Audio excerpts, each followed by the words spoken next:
नमस्कार, आपका फिर से एक बार स्वागत है हमारे चैनल में। आज हम आपके लेकर आए हैं बहुत ही खुशबूदार बेहतरीन पौधा मोंगरा। मोंगरे के पौधे से आप परिचित हैं, इसे अलग अलग नामों से जाना जाता है। इसको जस्मिन मल्टीपेटल या बेला भी कहते हैं।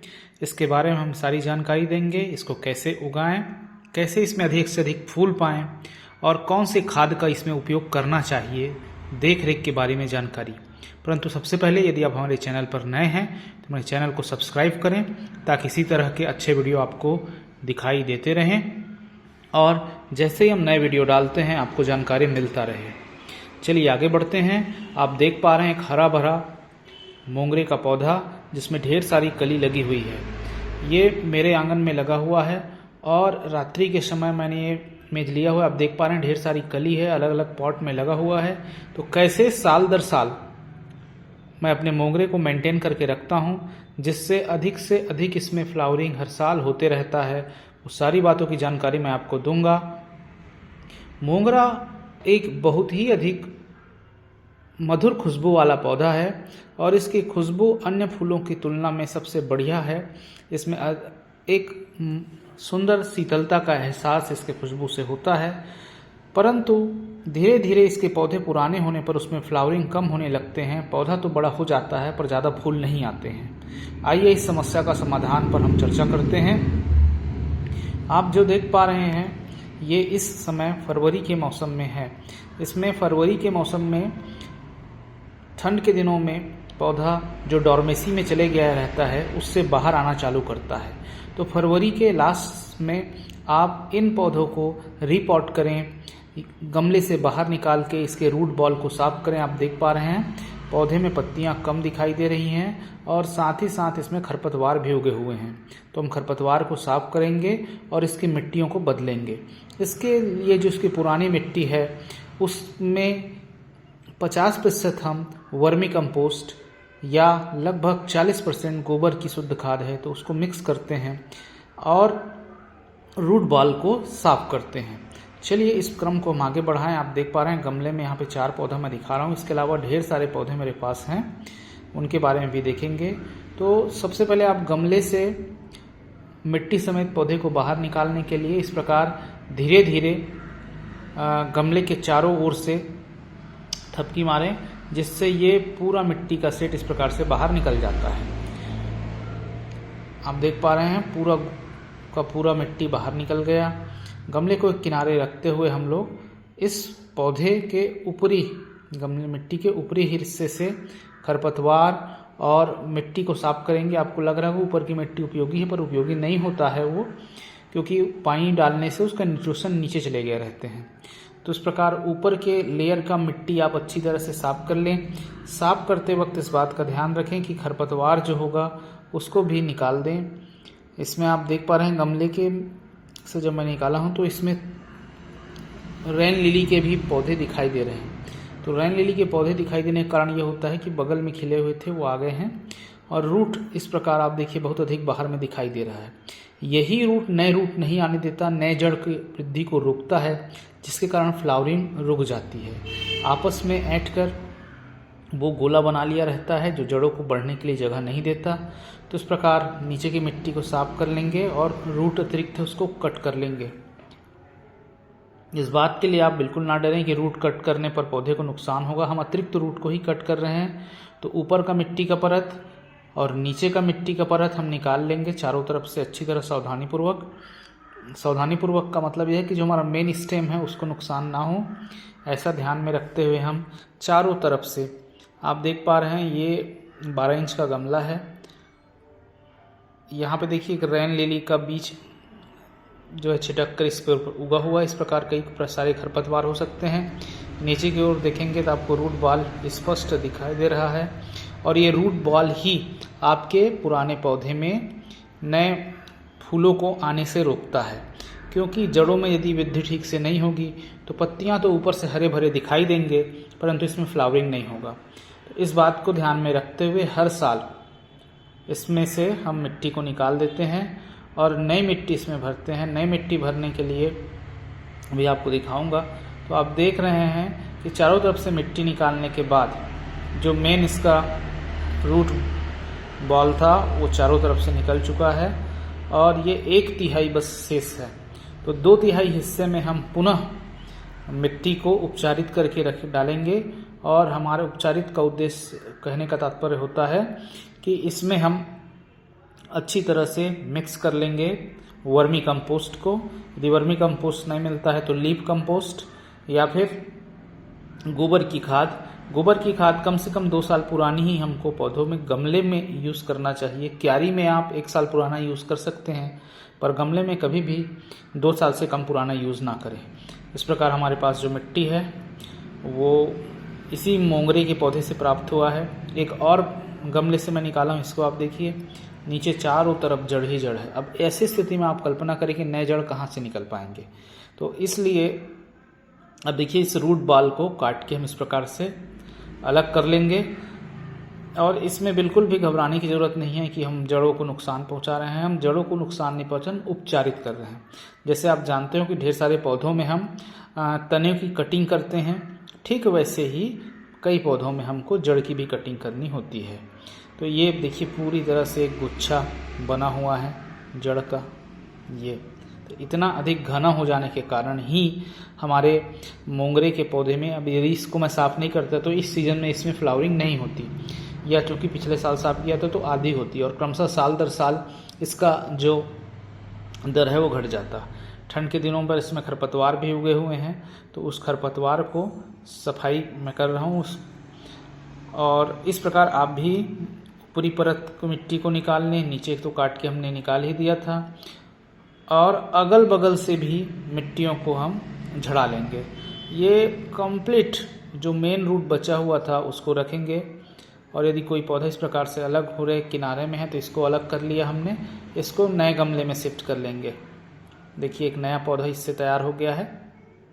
तो ऐसे नए पौधे भी आप इस सीजन पे तैयार कर सकते हैं। हमको कलम तो बरसात में लगाने चाहिए, परंतु रीपॉट करते समय आपको नए पौधे इस प्रकार से मिल जाएंगे। यदि आप चाहें तो उसको अलग कर लें और नए गमले में लगा लें। तो चारों तरफ से मिट्टियों को हम झड़ा लेंगे अच्छी तरह से और झड़ाने के बाद जो एक्स्ट्रा रूट है उसको काट कर निकाल देंगे। जब तक आप ये एक्स्ट्रा रूट नहीं निकालेंगे तब तक पौधे में नए सिरे से ग्रोथ वृद्धि नहीं दिखाई देगी, जिसके कारण से हरा भरा पौधा दिखाई देता है परंतु उसमें फ्लावरिंग नहीं होती है। अब इस प्रकार आप देख पा रहे हैं, अब केवल अंदरूनी जड़ ही बचे हुए हैं। इसको किनारे कर देता हूं मैं और जो पुरानी मिट्टी था उसमें से जड़ को हम लोग अच्छी तरह से साफ कर लेंगे। जड़ निकाल देने के बाद हम इसी मिट्टी को यूज़ कर सकते हैं। आपको नए मिट्टी गार्डन से लाके उपयोग करने की ज़रूरत नहीं है, क्योंकि इस मिट्टी पर अच्छी तरह से हम वर्मी कंपोस्ट मिक्स करेंगे। आप देख पा रहे हैं वर्मी कंपोस्ट पूरी तरह से काले कलर का ये दिखाई दे रहा है। बहुत अच्छी क्वालिटी का वर्मी कंपोस्ट है। वर्तमान में ये गौठानों में मिल जाता है, आपको ज़्यादा ढूंढना नहीं पड़ेगा। और जैसा मैंने पहले कहा था 50% वर्मी कंपोस्ट हम उस मिट्टी में मिक्स कर रहे हैं, जिससे मिट्टी का पूरी तरह से नवीनीकरण हो जाएगा। या ऑर्गेनिक मैटर उसमें मिक्स हो जाता है। आपको लगभग सभी पौधों में जो घर में है गमले में, उनमें 1 साल में एक बार वर्मी कंपोस्ट से उसके 50% मिट्टी को हमको बदल देना चाहिए। इसको अच्छी तरह से हम मिक्स कर लेंगे। मिक्स करते वक्त भी जो छूटे हुए रूट हैं वो आएंगे तो उसको हम छांट के निकाल देंगे। और इस बात का ध्यान रखें कि ये जो काम है वो हमको शाम के समय करना है। शाम के समय करने का मतलब यह है कि हम इसको रिपोर्ट करते तेज़ धूप में रख दिए तो पौधे को नुकसान होगा। तो इसके लिए या तो आप इसको शाम को करें, या शाम को जिस समय नहीं मिल पाता है तो सुबह करने के बाद इसको शेड एरिया में रखें, जिससे पौधे के तेज़ धूप से कोई नुकसान ना हो। हालांकि मोंगरा प्रजाति के जो पौधे होते हैं वो गर्म मौसम के पौधे हैं, गर्मियों के लिए सबसे बेहतरीन पौधे हैं, तो इसको ज़्यादा नुकसान नहीं होता। फिर भी हमको अपनी तरफ से अतिरिक्त सावधानी बरतने की आवश्यकता होती है। पुराने गमले के छेद को अच्छी तरह से साफ कर लेंगे। यदि छेद छोटे हैं तो उसको हम बड़ा कर लेंगे। इस प्रकार से आप इसको बड़ा कर लीजिए। ये छेद आपको दिखाई दे रहा है। इस छेद से अतिरिक्त मिट्टी ना बहे और छेद बंद ना हो, इसके लिए इस पर हम गमले के टुकड़े या खपरेल का यूज़ करेंगे, तो यह देखिए मैंने इसमें एक चौड़ा खपरेल रख दिया है जिससे वो छेद पूरी तरह से ढक गया। और छेद बड़ा करना ज़रूरी है, नहीं तो मिट्टी से वो बंद हो जाता है और पानी भर जाता है। इस प्रकार जितने भी आपके गमले हैं उसको आप छेद को साफ कर लेंगे। छेद यदि छोटे हैं तो उसको बड़ा कर लेंगे और उसके पश्चात जो मिट्टी हमने तैयार किया है उस मिट्टी को हम गमले में डालेंगे। मिट्टी तैयार करने के लिए जैसा पहले बता चुका हूँ मैं, गमले में खपरेल के ऊपर में आधे हिस्से पर हम वर्मी कंपोस्ट युक्त मिट्टी भर रहे हैं, लगभग 40% पर। 40% पे हिस्से पर डालने के बाद यहाँ पे एक रासायनिक खाद का उपयोग हम करेंगे। आप जानते हैं कि नए पौधा लगाने के लिए या खेतों पर भी यदि हम गेहूं वगैरह लगाते हैं तो सबसे पहले जिस रासायनिक खाद का उपयोग करते हैं, जी हाँ, DAP, डाई अमोनियम फास्फेट। इसको आप देख लें, इसके कई वैरायटी आते हैं। अधिकांश में नाइट्रोजन, फास्फोरस और पोटास तीनों संतुलित मात्रा में होते हैं, हमको उसी का यूज़ करना है। इसके अलावा इसमें अन्य माइक्रोन्यूट्रिएंट वाला भी आता है। इसके 4 से 6 दाने, ज़्यादा नहीं डालना है, हालांकि मिट्टी की खाद है, ज़्यादा नुकसान नहीं पहुंचाता है, पर 4 से 6 दाने हम डालेंगे। और इसके बाद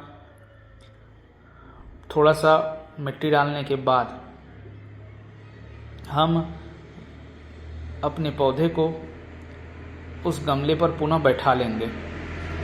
अतिरिक्त रूट यदि आपको लग रहा है कि ज़रूरत है तो उसको निकाल लें, बड़े रूट को, मोटे रूट को। यहाँ पे रूट, चूँकि ये बड़े रूट जो हैं वो रूट बाल के हिस्से थे, इस कारण से इसको रखने से पहले मैं पुनः कट कर रहा हूँ। इस प्रकार आप बीचों बीच इसको रख लें और अच्छी तरह से चारों ओर हम वर्मी कंपोस्ट युक्त मिट्टी को डाल रहे हैं। इससे बड़ा गमला भी यूज़ कर सकते हैं। यदि पौधा स्वाभाविक तौर में बड़े गमले में पौधा बड़ा रहेगा, वो डिपेंड करता है कि आपके पास कितना स्पेस उपलब्ध है।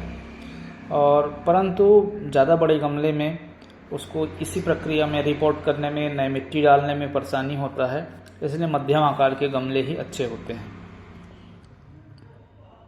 आप देख पा रहे हैं हमने पौधे को अच्छी तरह से मिट्टी में बैठा दिया है। अब एक और महत्वपूर्ण रासायनिक खाद ध्यान देंगे आप, ये है, जी हाँ, magnesium sulphate, Epsom salt. Epsom salt पौधों में क्लोरोफिल बनाने के लिए महत्वपूर्ण होता है।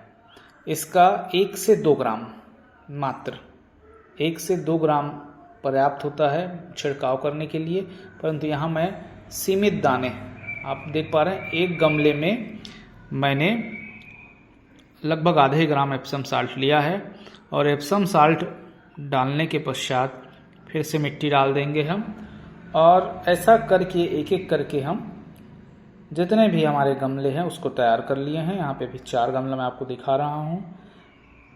मिट्टी में बिठाने के बाद अगला चरण ये होगा कि हम इस पर पानी डालेंगे।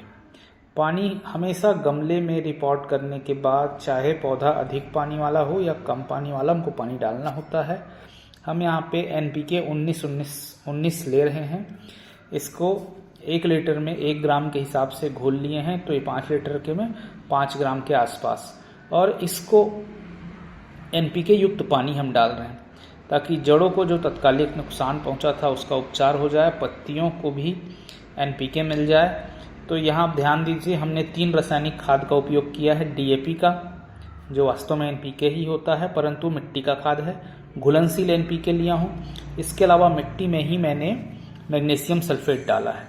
ये तीनों का प्रयोग आपके पौधे को अच्छा सा वृद्धि देगा। अगला देखिए आप, ये कलम है, बरसात के दिनों में हमने इसको लगाया हुआ था, कुछ कलम यहाँ पे शेष हैं। इसको हम ज़मीन में ही गीली मिट्टी देकर लगा दिए थे। इसको ग्रो बैग में शिफ्ट कर सकते हैं या फिर यदि आकार बड़ा हो तो इसको गमले में शिफ्ट करें। बरसात के दिनों में मोंगरा का कलम काफ़ी आसानी से उग जाता है। आप उसके जो भी ब्रांच, यदि ये ग्रो बैग में लगाया हुआ था मैंने, इसमें भी देखिए नई पत्तियाँ आ रही हैं। ये नई पत्ती इसलिए मैं दिखा रहा हूँ क्योंकि फरवरी के सीजन में ये डॉर्मेसी से सुप्तावस्था से बाहर आते हैं। जो भी ग्रीष्म काल के पौधे हैं, ये देखिए, ये पौधा, इसमें भी ये नया ब्रांच आया है। इसको ये थोड़ा सा बंदरों से प्रभावित है, इसलिए पत्तियां इसमें नहीं दिखाई दे रही हैं। तो डॉर्मेसी से बाहर आने का सीज़न है, इस सीज़न में हमको इनको खाद देना है। इस प्रकार से हरा भरा गमला आपका तैयार हो जाएगा। और गर्मियों के सीज़न में स्टेप बाय स्टेप देखिए आप, इसमें कम पत्ती था, फिर कुछ ज़्यादा पत्ती और कुछ बड़ा पौधा। इस प्रकार ग्रो करेगा आपका पौधा। ये मात्र 1 साल पुराना पौधा है। इसी बरसात में मैंने गमले में इसको लगाया था